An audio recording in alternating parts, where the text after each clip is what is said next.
It talks about Albert Einstein. Albert Einstein made a statement.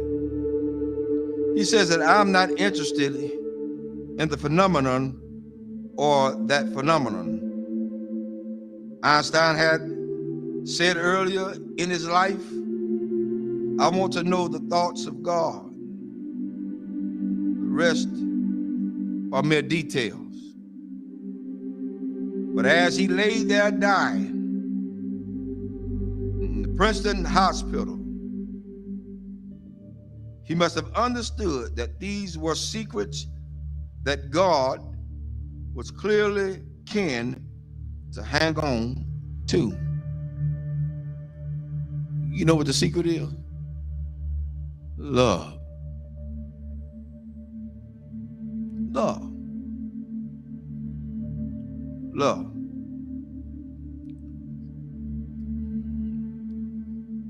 I'm going to share something tonight with everybody, and hopefully it'll hit close to home.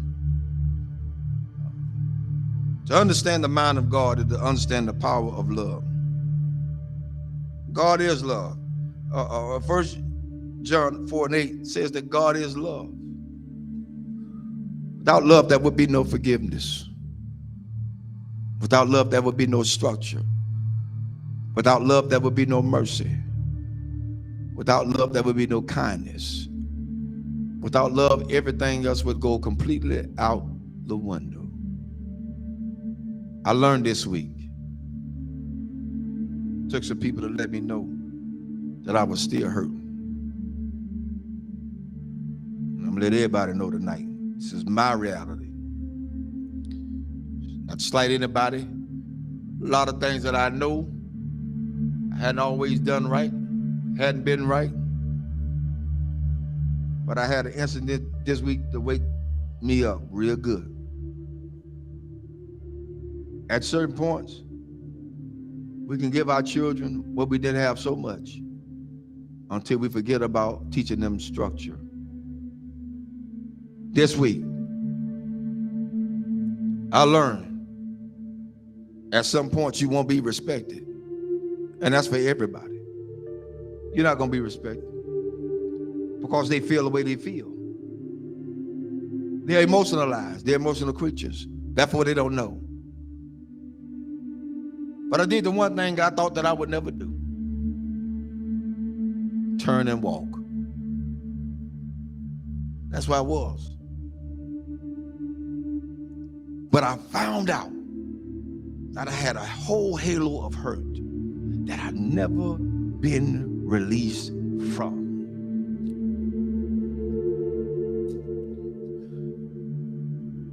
My respect factor has never really been known because I never got it.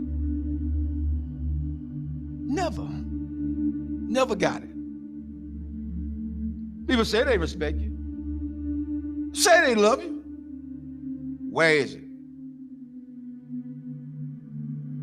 One of the things we got to realize is what we train our children to do, they're going to do it to the fullest extent.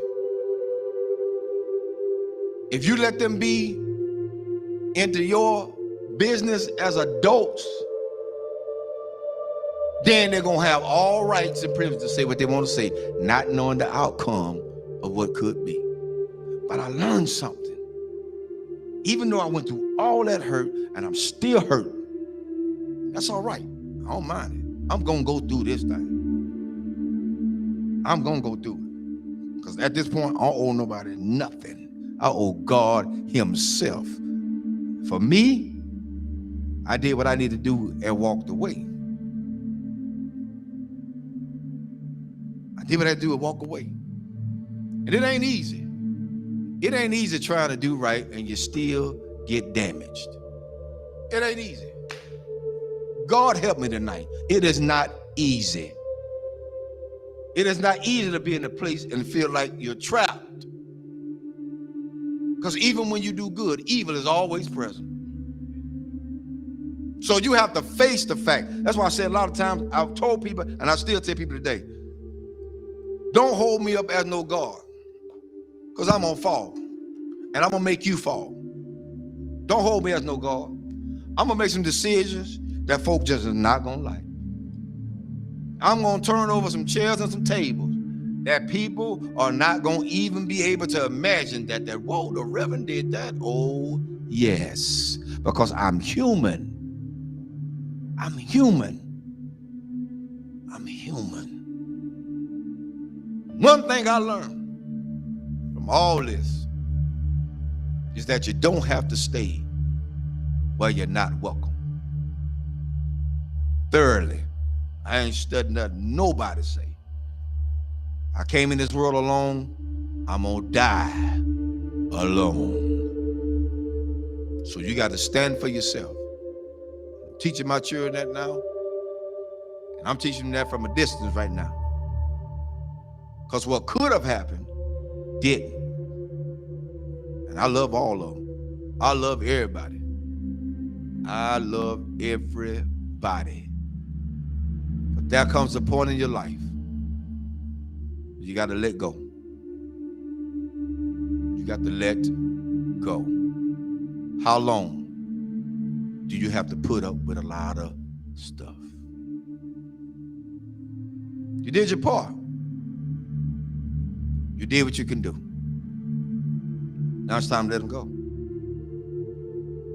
A lot of parents out there suffering now, and I'm telling all parents out there now, you done did all you could with your child. They're in their adulthood. They think they know it all. They done seen the world. They got more sense than you. Let them go. Release them in the Lord's hand. If you get in the way, you get in the way of God's hand. Get out the way. Because whatever God got for them, that's what he's going to get. Well, that's how it is. Children shouldn't be involved in the parents' business. Amen. I'll say it again. Children should not be involved in their parents' business. Whatever go on between those two, that's their problem. Not the children. But the children are affected by it. But guess what? It's up to those parents to sit the children down and talk to them together, not apart. Together. Together. You want to stop a whole lot of confusion? Talk about it together. You don't want to break down the communication? Talk about it together. At this point for me going forward, that's what we're going to do. And if they can't do that,